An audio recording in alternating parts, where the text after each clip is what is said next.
This is Volleyball DNA.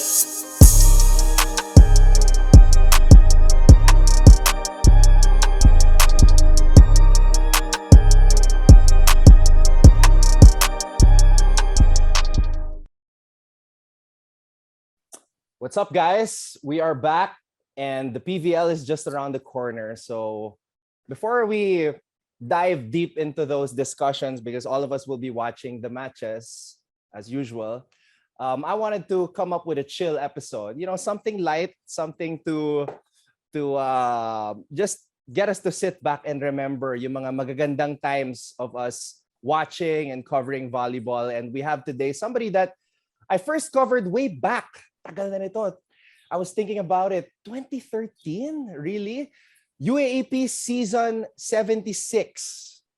Grabe, ganun katagal, guys. We have Michelle Morente, formerly of the Ateneo Lady Eagles. And then she went to LaSalle. And then now, you know, I want to ask her what she's been up to. Ano ba pinagkakaabalahan ngayon ni two-time UAAP champion Mitch Morente and of course champion before with F2. Kamusta ka? Okay naman. How are you, Anton? Grabe, parang ang tagal ko nang hindi nag-guess sa'yo. Oo nga. It's so 2013. Grabe naman, parang lumalabas din yung age natin, Anton. Parang hindi. Okay naman ako. I'm doing good naman. Like, just working out, chilling with friends, and trying to finish my school kasi last term ko na din this term. So, I'm just trying to focus on that. And, you know, mga hobbies, computer games, ganyan. So, Valorant. oh my God, Valorant. I think, sobrang nag-boom kasi siya ngayon compared nung una kami naglaro. So, yan. So, si Jem Ferrer, Mobile Legends, ikaw, Valorant. Actually, Mobile Legends din ako before. Okay. Tapos, parang may nag-introduce lang sa ng Valorant. So, I was like, okay, I'll stick to Valorant. Mitch, you said you were still in school. LaSalle to. Yes po. Wow. What are you taking up? AB Psychology. AB Psychology. So you're almost done. Huh? Congratulations in advance. Last term. Let's go. LaSallians kami dalawa ni Michelle. Wait, pero remember, her career started in Ateneo. You see the jersey behind her. And of course, si Jeanette Panaga. Ako rin nag-cover kay Jeanette nung nag-champion yan. Yeah, yung first championship ng Benil. Di ba siya yung huling nakapalo? Siya nga. Yeah, so yeah, grabe. Nice background. Sorry, I just had to point that out. Okay. So PVL coming up, Michelle, obviously you're trying to stay in shape. Aside from that, and yun nga, school and yung mga extracurriculars, what else do you see in your future with regards to volleyball? Siguro as of now, if there's opportunity out there, I would definitely grab it. Syempre, di ba, na parang in a times like this, parang ang hirap kasi like recently, like ang daming nawalan ng team kasi ang daming na disband na teams, di ba? But like, you know, if may lumabas na opportunity, syempre i-grab ko. Kasi ako kasi like my passion for volleyball, like I'm there to play. Like I don't really mind about yung pay, yung ganito, or like the rates of being a professional volleyball, but I'm just here to play lang talaga of the sport that I love. So ganyan yung mindset na. Ganyan yung mindset ko. So imagine like sinabi nga ni Michelle na a lot of players nawalan ng team because of, you know, the situation that we're dealing with. We're still in the pandemic even though sports is slowly coming back. So it's important that you just stay ready because you never know when your number will get called. Yes, that's true. Hindi mo biglang, uy, sarag. O, di ba? Like, are you ready? Hirap na. And if you're not ready, that's a big problem. So, importante, dapat ready ka talaga lagi. Ready ka. Yeah. Okay, so since the jersey is right behind you, I wanna go back, take a trip down memory lane. Balik tanaw muna tayo. Ang layo. Ang layo ng memory lane. Super layo. Alam mo, every time nagko-commentate ako ng mga games mo, lagi kong sinasabi, because I feel like sobrang rare yung ginawa mo during your rookie year. So you came in Ateneo season 76, 2013. Tapos in the finals, you averaged 12.5 points per match. And this was 4 matches against LaSalle pa. And you were the second leading scorer behind Eliza, who was averaging over 18 points per match. Gusto ko lang malaman, as a rookie, how did you do that? I never asked you this na paano ka nag-perform ng ganong klaseng level in your first year and against LaSalle? I think Coach Ty happened. I think, hindi, seryoso yun Like, a lot of people are telling me, paano mo ito nagagaling? Like, what you ask. But I just tell them na, it's Coach Ty. Like, the system, the trust, the paghihirap namin nung taon, even as Ate Lai, Ate El, Ate Den, lahat ng teammates ko, they know what I've been through that year talaga. Kasi parang, like, lagi ako pinapanapan ni Coach Ty. And then, yung na-feel ko talaga is binigyan niya ako ng trust na kaya kong mag-contribute sa team. And he gave me the spot to play in the court. So, yun talaga, Coach Ty happened. And he never really, like, parang down me with my skills, even though, like, I'm small. Like, for a volleyball player, I am small for a spiker. So, parang alam mo yun, he went around it na ano yung pwede kong gawin para makapunta sa or makahelp sa team. And then, eventually, he'll be like, alam mo, like, sasabi sa akin, di mo naman kailangan bumao ng bola to get a point. No? So parang ako, tinuruan niya ako magpa-check out ng bola. So that's what I've been doing ever since that, na parang, if you spike down the ball lang. Huwag ka mag-cross. Down the ball lang palagi. Kasi laging late yung blockers So when the time that they block me, nakapalo na ako, check out. So parang yun lang lagi yung pinapaano niya sa akin na di mo kailangan bumaon, di mo kailangan ganito, basta makapuntos ka. Yun lang talaga. How long did it take for you to understand Coach Ty? Kasi diba nung una, hindi ka masyado nakakapagsalita ng English. But you know, as time went by, medyo na-gets niyo na kung ano yung gusto niya mangyari. How did you adjust? Sige, yeah. Obviously, at the first, parang kami, nag-explain siya. Alam mo, mag-explain siya, broken English. Parang kami, Ate Lai, ano daw? Gia, ano daw? Ganon. Pero like, dahil siguro yung same language namin is volleyball, it was easier for us to understand him. Kasi parang, he likes to execute din na parang, okay, parang hit the ball here, top spin here. Alam mo yung mga terms in volleyball. So I guess doon kami nagko-connect. And eventually, throughout the months na magkaasama kami, alam mo yun, nakasanayan mo na siyang magsalita ng gano'n. So mas naiintindihan mo na siya. So I guess that's, yung samahan din siguro namin and siguro on how he explains or thinks or magbigay ng instructions. Parang pag sinabi niya to, okay, matik, alam na namin yung gagawin. Parang ganun na siya. Parang nagiging automatic na siya sa brains namin. Okay, refresh my memory kasi ang tagal na Like, what province do you hail from? What city do you hail from? And what school did you come from? Were you a highly recruited prospect coming out of high school? Well, yung province ng family ko is Pinamalayan, Mindoro. But I lived in QC sa North EDSA. So, and then I went to PWU JASAMS, yung Philippine Women's University in QC also. Wow. Yeah, actually, hindi naman ako highly recruited na player talaga. Like, I remember the first team that recruited me was FEU. Wow. Kasi yung WVL ba yon for high school? Do you remember that? Yung Milo Best tournament. I actually never covered that. So yun yung tournament no? Yeah, okay. It's very famous tournament for high school, as in may intermediate level, basta yun. Tapos, nakikita ko din sila Gia dun kasi nasa intermediate level sila. So alam mo yung mga talagang malalakas sa team. So ako medyo nasa baba pa kami yung school namin kasi it's not really famous and not talaga sa volleyball. And then, I remember FEU was talking to my coach about recruiting me and I said, hindi ko pa alam, I don't know what my plans are. And then, my coach told me, si Sir Heron, he told me na, may tryout for national team. This is Bomberinas, if you remember that, 2012. May tryout ng national team, baka gusto mong pumunta. And I was like, okay, sige, punta ako, ganyan. So, nag-training ako. And then, nakasama ko sa training pool ng national team as a libero that time. As a libero? Wow! As a libero. Kasama ko sila Jack Junella, Ate Dindin, sila Jaja, sila Ibiang, sila, ano pa si Coach Angge Tabakero. She was still playing that time. So, nung nalaman nilang, nandun si Coach Roger kasi dinala si Gretchen sa tryout. And then na-meet niya ako and then he was like, oh, gagraduate ka pa lang ng high school. And I was like, yes, coach, graduating pa lang ako. And I was like, oh, sige, tryout ka sa Ateneo. And then, after that, before pa pala nun, I was training pala with UST pa. Oo, yun, way back. Ang tagal na kasi, Anton. Okay, so I remember yun. I actually studied in the States. Tapos I went back 2011. And then, someone from UST may connect sa UST, tapos tinanong if I can train with them.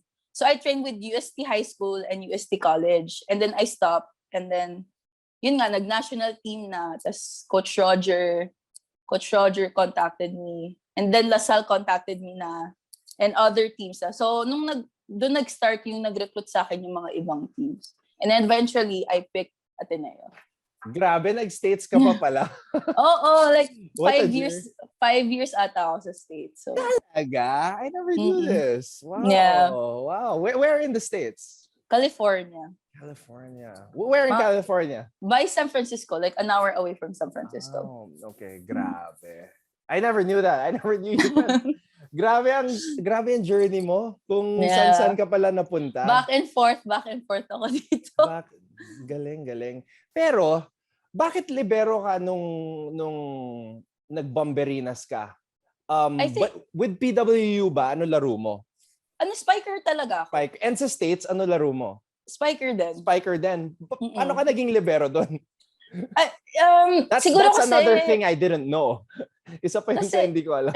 Kasi I think I was too small or parang, syempre, ang katabihan ko si Coach Angge, sila Ate Dindin, alam mo yung mga very experienced din and medyo mas matangkad sa akin. Parang kami na lang ata ni Ate Jack yung pinakamaliit sa team. So parang training ako as libero that time. So, ayun. Okay, wow. Eliza was here in our last episode and she always says na when she looks back at that first championship nyo sa Ateneo, parang up to now, parang it's still so surreal na parang after nyo manalo, you still can't explain it. Na parang ang inisip lang niya, yay, walang ensayo bukas. That's true.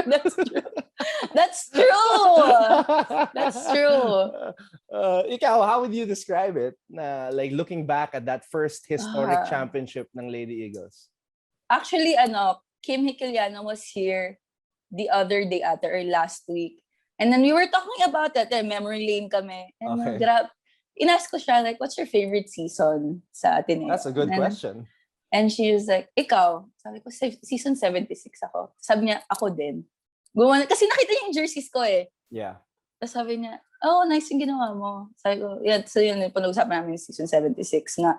Which is, sobrang weird din kasi we didn't really know na, syempre, 5 yung natanggal sa amin, like, in the first 6. So we didn't really expect to place at all. Yeah. Especially with a new coach, tapos first game pa namin and new talo kami.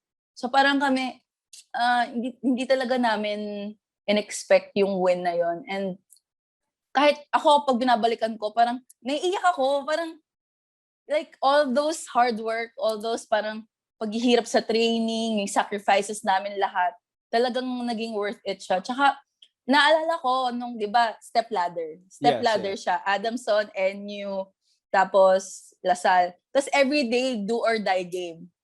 So parang kami, yes, last game. Ito na, wala tayong training bukas. Legit, legit. As in, ganun kami nung first game namin sa Adamson. Yes, walang training bukas. Okay, give all na tayo kasi ganyan. Nanalo kami. May training na naman kami bukas. May training na naman tayo. Tapos, okay, training. Di, NU naman kalaban namin. Okay, last game, ganyan. Kasi di naman namin iniisip na twice to beat, di ba? Like, who would do that? So, parang, okay, last game, okay, walang training. Parang yun yung mindset namin, wala kaming training kinabukasan. Tapos bilang, okay, nanalo na. Parang kami, wag na nga natin i-jinx kasi baka mamaya manalo. Tapos ayun, eventually na parang the last game of LaSalle, parang I guess we're here na. I mean, ano pa ba yung ano natin, di ba? Legit, wala nang training bukas, pero we have to give our all for this game talaga. So, yun yung mindset namin throughout the step ladder. As in, nagtatawanan Grabe. kami na parang, may training na naman bukas, may takbo na naman kami, mga ganon. So, that's Ang galing. Because it's like you didn't put, I mean, there was already pressure on you, pero hindi nyo na dinagdagan. Hindi. And Diba? Coach Dai didn't also. As in, parang, I think yun, kaya magaan din yung loob namin throughout the season kasi parang he never really put pressure on us na, you have to win. Alam mo yun, na parang, wala. Parang sasabi niya lang, sige, laro lang kayo. Eh, yun Lasal gunning for 4-peat nun eh. Diba? Mm-mm. And that was never done in UAP history. So there was some pressure on their end also. And it's interesting that you asked Kim Hekeliana that because siya yung Lady Eagle who was part of all 3 championships eh, diba? Grabe, galing. All right. So you guys go back to back. You didn't play in the 3rd year when you guys were gunning for a 3-peat. And I always hear this like from random people. Like what would have happened if Michelle Morente played that year? Like 3-peat kaya yung Ateneo. So like for you, like I just want to ask from your perspective, like kasi nakabalik ka pa the following year, season 79. But yung season 78 na hindi ka nakalaro, what do you remember from that year? And I guess I'm gonna ask you right now, what do you think would happen kung nakalaro ka? Ang hirap kasi syempre, like especially, di ba natalo yung Ateneo. So parang, I guess I could have helped a little bit lang. Pero syempre, past is past, so hindi ko talaga alam. I mean, ayoko naman sabihin better results kasi syempre like, di ba, ang yabang ko naman na wala lang ako, di ba? So parang, a little bit of contribution siguro, but you know, sana nga nakalaro ko, but it's okay. Yeah, I mean, you still won 2 championships, so I mean, so I guess, siguro yun nga, mas kasi syempre mas from season 77 to season 78. So parang solid pa din kasi yung yung core. So ayun. Okay, let's go to season 79, which turned out to be your last year with Ateneo. Naalala ko yung isang game, nakapag 25 points ka. That was your career highest point total mo in a single match. Tapos nanalo pa kayo against Lasal. So, during that season, did you know that yun na yung magiging last mo sa Ateneo? Actually, no. Hindi ko na-feel na yun yung last ko. Sad. Sad. But yeah, hindi ko na-feel talaga. But like scoring 25 points against Lasal, like for you, what are your most memorable experiences in that spectacle? Kasi yung Ateneo Lasal, iba yun eh. Iba yung feeling na, you know, it's the biggest rivalry in Philippine sports and you were a part of it. And then there was that one match na ikaw yung bida among all of the Lady Eagles, all of the Lady Spikers, ikaw yun naging bida for one game. Siguro parang kasi, na-inspire ako kasi di ba nawala ako ng 1 year. Yeah. So parang sobrang pinaghirapan ko talaga yung makabalik and to prove na parang hindi, kaya namin to. Alam mo yun, na parang syempre gusto ko ibawi ang Ateneo sa Lasal, di ba? I mean, who wouldn't want that? So, yun yung, like, I really tried my best even sa training, sa games, na parang, I'll give my all for this team kasi we may win the championship.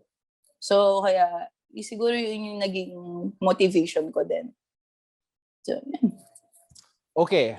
And then ito, I don't know if you remember this, July 16, 2017 at the Mall of Asia Arena. Ito, one of the best matches I ever covered eh. Kasi first time ginawa ito. Battle of the Rivals. So legends of Ateneo, legends of Lasal. And I remember when I was researching for that game, there was talk na this is Michelle Morente's last match for Ateneo. Parang it was known that you would be transferring to Lasal. And there was even this video that came out na parang inaasar ka ni Coach Tai na maglalasal ka. And that's rare na it's been done in basketball, like, but for volleyball, it's super rare that a player goes from, a rival school to another rival school. Actually, meron. Player din ni Coach Ramil. Meron din. Sino? Michelle din yung pangalan niya, but I forgot the name. Okay. Last name, I forgot the last. Pero Michelle din yung name. Pero she went from LaSalle to Ateneo naman. Okay. So, okay. ayun. Yung mga viewers will comment on that because like, okay. I forgot her last name eh. Okay, so Pero for you. may picture kami na birthday ata ni Coach Ramil 2018. Kasi di ba nag-throw kami surprise party sa kanya. So may picture kaming tatlo.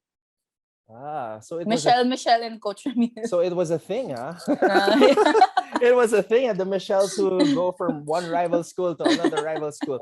Okay, but for you, that must have been hard. Like, di ba? Parang, kakaiba yun eh. Like, yun nga, sinabi mo, like, it's just the two of you. So how was that for you? And like, how did that decision come about na from Ateneo to LaSalle? Because that's kasi like at that time nung nalaman ko nga hindi na ako makalaro sa Ateneo, a lot of schools naman and professional teams reached out.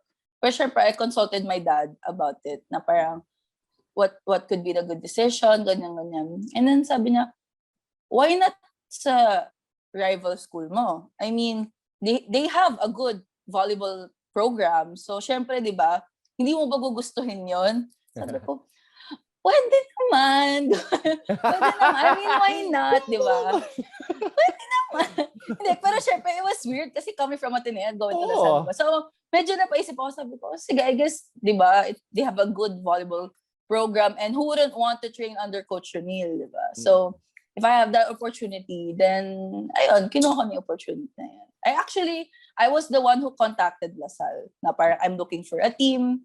Wow. I mean, I'm looking for a school to play for, and then, yeah. So now I alam ko na kung saan nakukuha ni Mitch Morente yung kanyang tapang. First, it was your dad who told you, why not, and then ikaw yung nag-contact. Grabe. Yeah.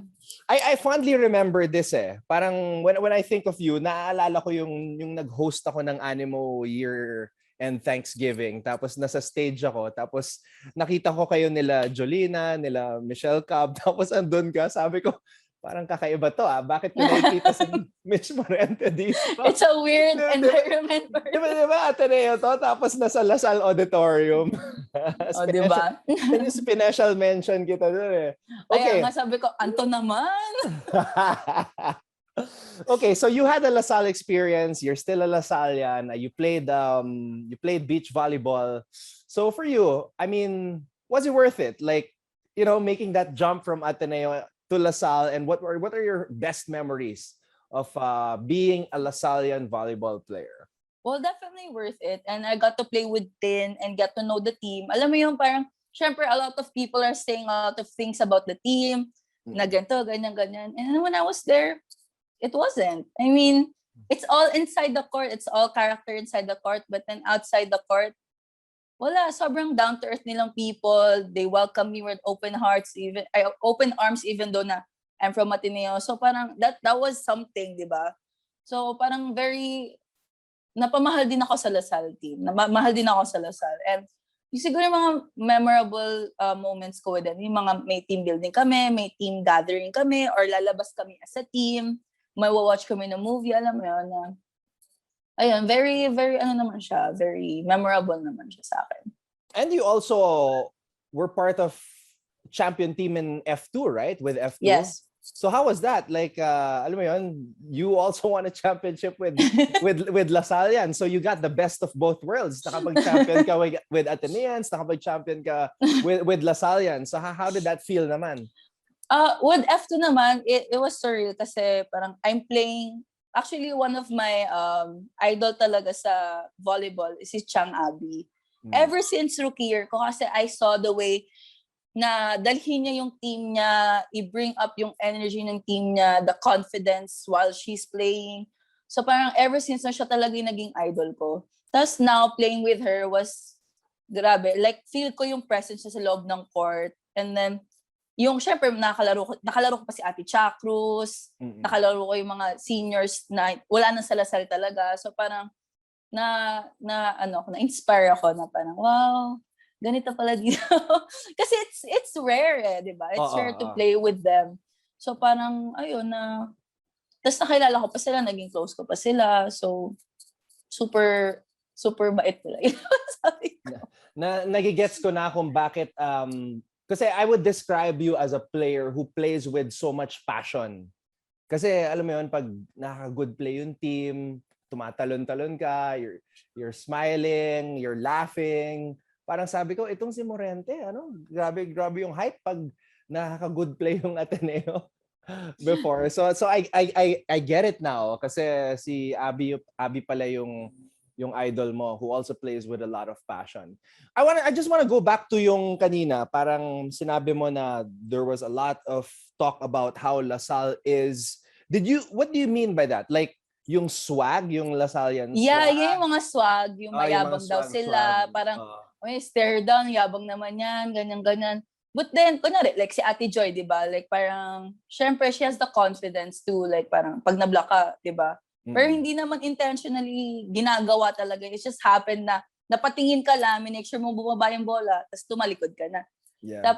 So parang, when I met them, parang, sobrang hinhin ni Ate Joy, sobrang bait. Alam mo yung parang, si Chang talagang madaldal siya, pero ang bait, si Ate Kim, si Ate Ara, di ba? I mean, si Ate Ara so quiet. Such a quiet person.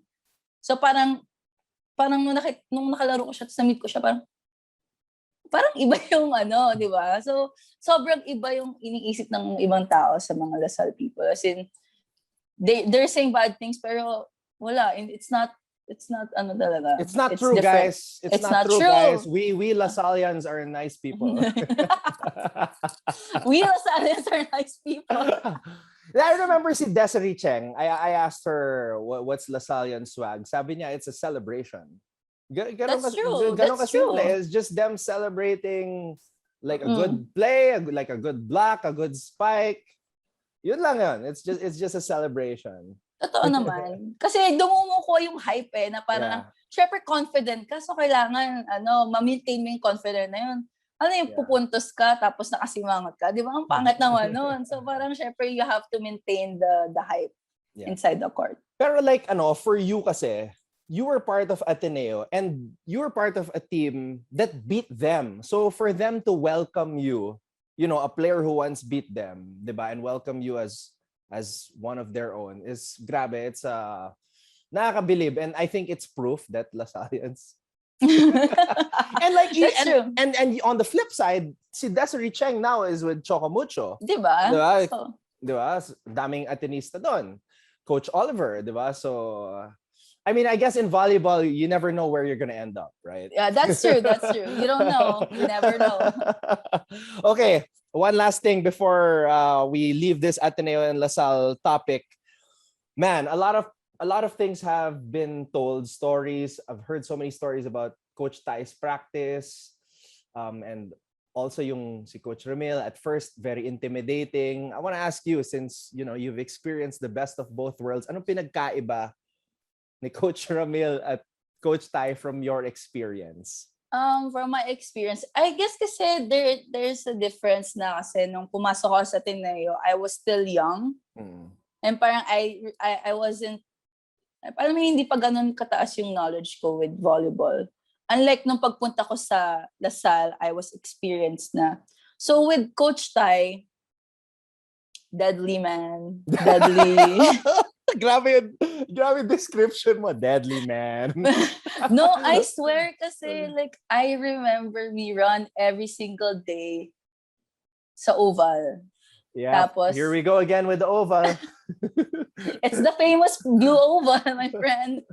So tapos lagi siya ng one man. Pag nagkamali ka, one man. Isang error mo, spike, one man ka sa palo. Receive, one man ka sa depensa. Sa depensa, one man. Pag tinitigan mo lang yung bolang bumaksak sa harap mo, one man ka. Pag ikaw last na nag-serve, kunwari may service, drill kami. Tapos kailangan padamihan kayo. O ma-reach na to 20 times at this time. di ka umabot, 1-man ka or tatakbo ka sa oval. Ako yung taong yon.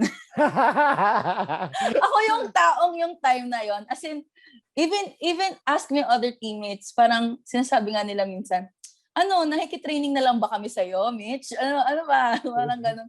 Parang every time kasi nagkakamali ako, like, okay, na 1-man, hindi ako na-receive na maayos, 1-man, overload after training, nagko-cool down na silang lahat. Ako, pumapalo pa din sa court, binibigyan ng bola ni Coach Tai. As in, that was my first year. As in, hindi ko nga alam kung paano ako naka-survive, di ba? So that's why you were so good in the finals. Yun pala. That's why. Now I know why. Ayun. So, from 2013 hanggang season 77 to season 79, season 79 hindi na siya masyadong focus sa akin. I guess kasi senior na rin ako at that time. Mas focus siya sa ibang rookie. So, hindi na ako masyadong napapagalitan.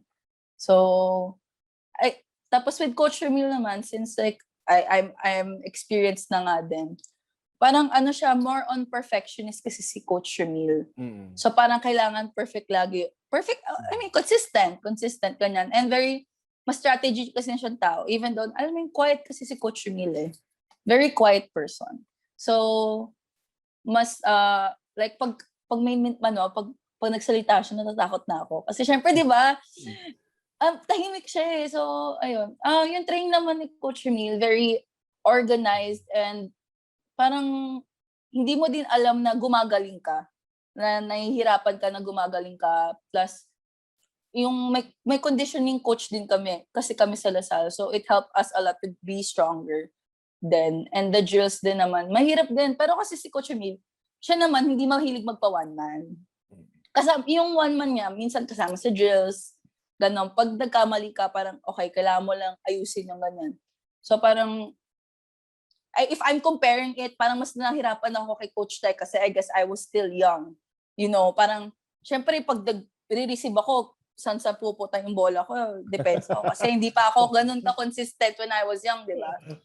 So, ayun. And si Coach Emil din, nagpapatakbo din siya and stuff. So, I think same lang. It's just happened the ibang time. Alam mo yun, iba yung experiences ko through those times. So, Tsaka I guess coaches, like when they know a player is a senior already, yung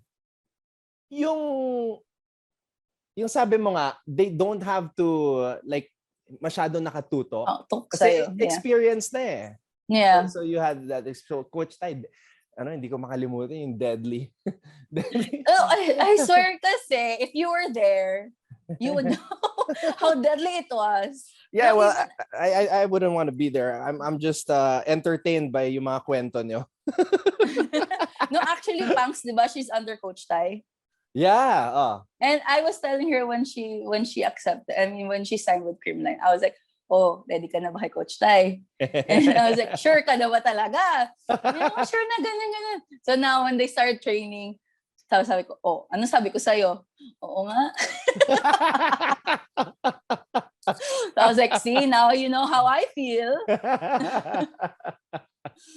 But then, it's worth it naman eh. It's very worth it. All right, guys, this is a rare breed. Rare breed na nakapag-experience ng Lasal and Ateneo. You know, the full-on Coach Tai and Coach Ramil experience. Okay, Mitch, PVL, as we said when we started this conversation of ours, just around the corner. I just want to ask you your thoughts, ha? Kasi medyo bago yung format ng PVL this year. I'm just gonna take a look at the pools kasi, you know, you have Pool A and Pool B. So in Pool A, you have Cherry Tigo, Chocomucho, Signal, Army, and F2. Sa Pool B, mas konti. Creamline, Petrogas, PLDT, and Bali Pure. So our format this year is the top two will have a twice to beat in the quarterfinals. Okay. Okay.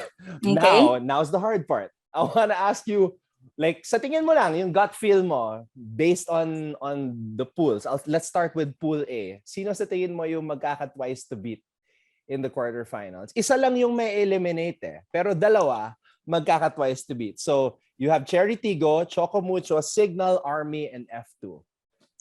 I feel like F2 would be there. And I feel like Choco Mucho.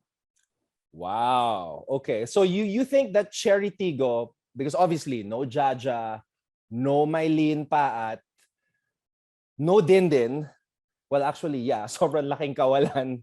Yeah, so I think, and nadagdag pa dun sa Choco Mucho si Aduke, si Des, si Isa. So parang very loaded yung Choco Mucho. And F2, they're still loaded. I mean, di ba? Wala naman nawala sa kanila. Nadagdagan lang. So, and same core pa din naman sila. So I think sila yung top 2 for Pool A. Although Calais is not playing for F2 this conference, right? Even though naman Calais not playing, di ba? They're still a core. I mean, Yeah. Actually, well, yeah. di ba? Yeah. Pero man, parang bilis ng panahon, no? Parang it only seems like yesterday na I had Desiree Cheng here and I was asking her about F2. Ngayon nasa Choco Mucho na siya. Grabe. So yeah, I think these are smart money bets. Choco Mucho and F2 to have the twice to beat sa Pool A. Okay, let's go to Pool B. We have Creamline, Petrogas, PLDT, and Volupure. Who do you think the top 2 will be? Dito sa for sure, Creamline. I mean, I'm not being biased, pero yeah, I was just about to ask you. no, I'm not being biased, but then Creamline still same core from last season. Wala natanggal. Natanggal lang si Ate MG, but then Ate Phil came in, so parang wala pa rin natanggal. My second one is I think PLDT. PLDT. Kasi mas nadagdagan sila ng good middle blockers, just De Leon, Ate Mika. So parang feeling ko mas solid sila this conference. So yung Petrogas and Cherry Tigo not included in the top 2 this year. So that just goes to show how things can change in the volleyball landscape. Pero guys, sa bilog ang bola, baka i-bash naman ako. Opinions ko lang to. Yeah, guys. Yeah, we're just and ginastify naman ni Mitch, di ba? So we're just having fun here. Kayo rin, kung may mga predictions kayo, let us know in the comment section below. Okay, when Eliza was here in our last episode, I asked Eliza, kasi wala masyadong balita sa Creamline di ba? And since you have an inside scoop, baka naman I can ask you, ano ba ang balita sa Creamline? Kasi 'di ba wala masyadong balita Why do you think they're still gonna be strong? Like I said, they still have the same core. It's not my story to tell na lang po. Ikaw, magaling ka. Magaling ka. Let's keep it that way. It's not my story to tell. Okay. It's not my story to tell. Because, let the action show. Okay. You got me there. Eto, babawi ako sa'yo. Okay, let's get Mitch Morente's predictions naman for individual awards. Okay. Ang hirap naman. Okay, guys, kayo rin, give your predictions. Kasi this is what we do on the show before the start of every conference. Nagbibigay tayo ng predictions. And Mitch Morente is the first player who will share her predictions. Although I think Eliza, I asked her something else, ranking the best off-season moves. Okay, si Mitch naman, first player to share her predictions sa individual awards. Okay, let's start with the best setter. Who do you think is going to be the best setter? I think, Gia, for me, pa din. Gia de Guzman. Yun na yung yeah. Morado sasabihin sa ko De Guzman na nga pala siya. The debut ni Gia de Guzman. Yes, that's true. So isipin mo yung mga commentators, De Guzman to Panaga. Oo, medyo weird, no? Oo nga. New to kasi for the past few years, they're saying Morado, tas ngayon De Guzman na. Yeah. For sure, may mga dyan. May mga madudulas na. Uy. Or Morado De Guzman. Hinahabol yung De Guzman. Okay. I think that's intelligent choice. All right, best open spikers. Dalawa. Oh my God, ang daming open spiker. Ang hirap naman. Open spiker. Yung tawa mo. Kasi parang ang hirap as a player din kasi to pick. Kasi you see them as all good spikers Yeah, especially spiker din ako. So parang I get that. Yeah. But like yung gut feel mo lang. Sino ba mga open ngayon? Yun kasi yun eh. Kasi obviously, Creamline, si Ate Lai, si Gemma. Sa Choco Mucho, si Des, Isa Ponggay. Ang dami.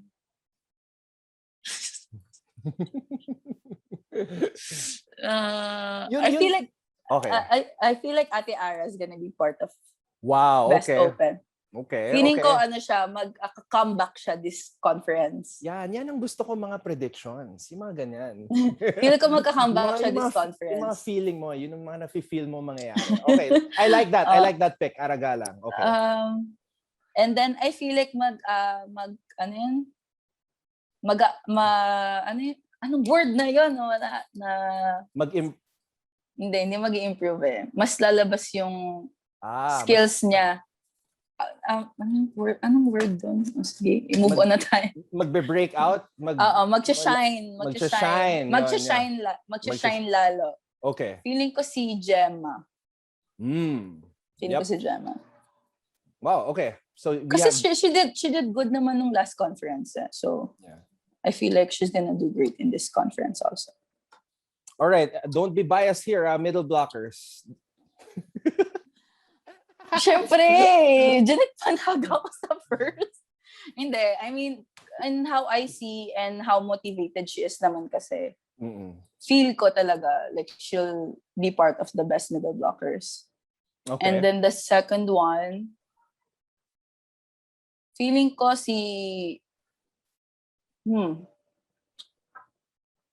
feeling ko magiging biased ako. Ayoko maging panghirap naman. Alam mo, ang hirap din na housemates mo ay puro middle blockers. Mahirap din siya. Kasi syempre, di ba, you want them to be out there also. I'll probably stick to Ate Joy Baron.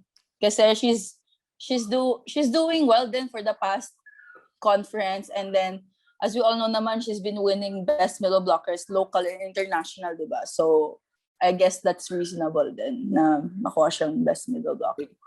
Medyo nakakahalata ako it's a Creamline and F2 selection. pero why not? Ito yung hinihintay ng tao for so long, 'di ba? Hindi naman ako nagiging bias. I'm looking at the past then kasi on how they were they did sa past conference. It's Majoy Baron, 'di ba? Yeah, that's Majoy true. Baron. Okay, opposite. I feel like si Tots. Tots played well in the previous conference. Diba? Yun din sabi ko sa kanya. Sabi ko, ang lakas mo ngayon. So sabi ko, if ganyan yung ilalaro mo ulit this conference, it's definitely, she's gonna be the best opposite for me. Kasi grabe, hindi mo talaga siya, yun talaga yung tumatak sa akin yung nakalaban ko siya nung PVA last year. Parang grabe yung improvement ni Tots. Agree. I think malinaw yon. Diba at the start si MG yung ginagamit and then towards the end si Tots was playing a lot more. Okay, what about Libero? I feel like si Don. Don Makandili. Solid pick. So F2 I'm sorry. Hey, it's Michelle's opinion. You can't I asked her, diba? I want to ask you guys if you have your predictions, please put them down in the comment section below. So recap natin best setter Gia de Guzman, open spikers Ara Galang and Gemma Galanza. Did you say Gemma? You said Gemma, yeah, right? Gemma. Okay, middle blockers Janet Panaga, of course, and Majoy Baron. Opposite Tots Carlos and Libero Don Makandili, Miss Everywhere. Okay, ito naman. I also want to ask you this. Breakout performer. Yung player na tingin mong will reach another level. A player that you feel like will make the biggest jump in terms of like improvement this conference. Meron ka bang nakikita who has that potential to be a breakout performer?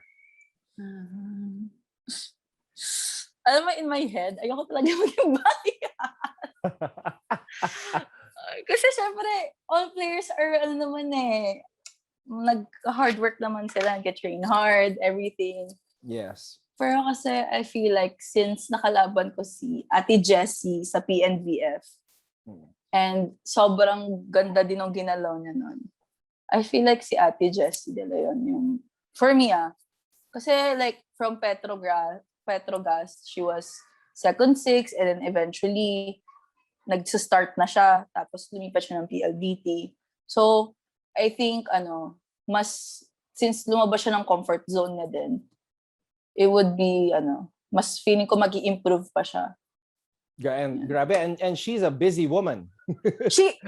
You know what? She is. Like, I've face to face, I've seen it. Like, sometimes I just hang around her room till 12 or 1 a.m. kasi she's working, or she'll ask me na parang, Momo, can you stay in my room kasi may ganyan? Or do you guys wanna watch a movie sa room ko kasi ganyan. I'll do work naman, but you guys can watch movies sa room ko. Ganon. Sobrang busy niya, promise. Salute to Architect Jessie De Leon. Architect Jessie. Pero yun lang guys,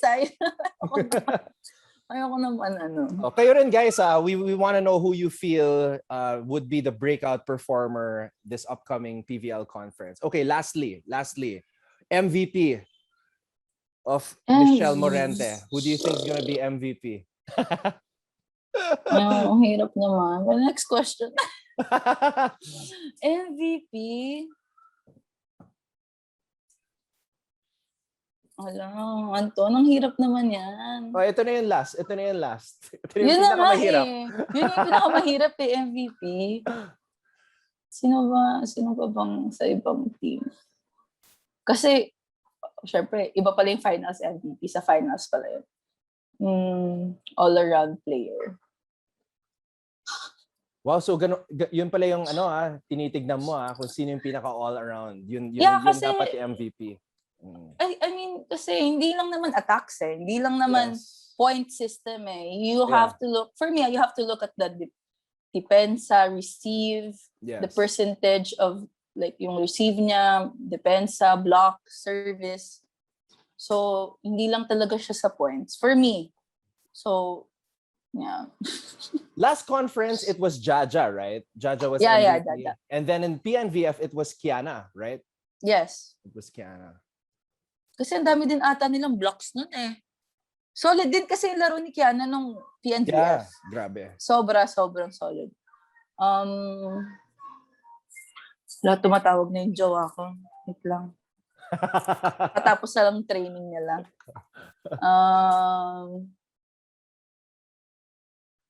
Tuloy, napapaisip na ako sa ibang team. Stick to the game plan. Kasi, stick to the game plan naman.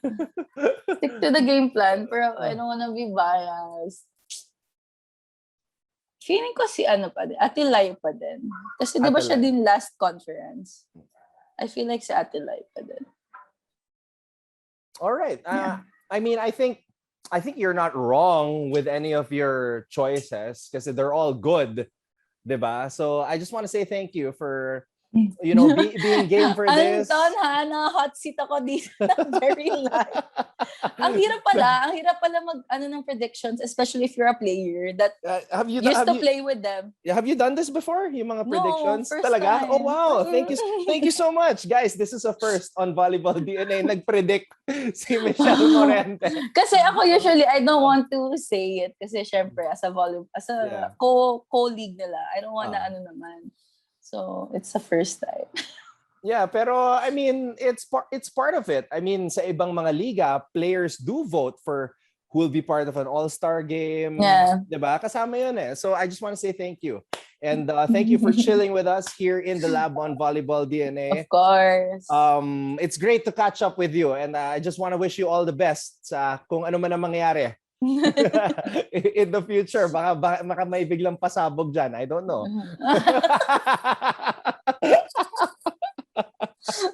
Yeah. So again, we have Michelle Morente. We had Michelle Morente with us here on Volleyball DNA. Thank you so much, Mitch, and good luck. I'll see you soon. Thank you. See you in 10 years ulit. All right. Bye, guys. Bye.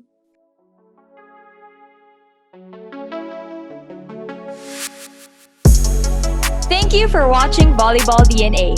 Make sure you hit the subscribe button to get notified for future episodes and interview highlights. And while you're at it, head over to our Facebook page by clicking on the link in the description.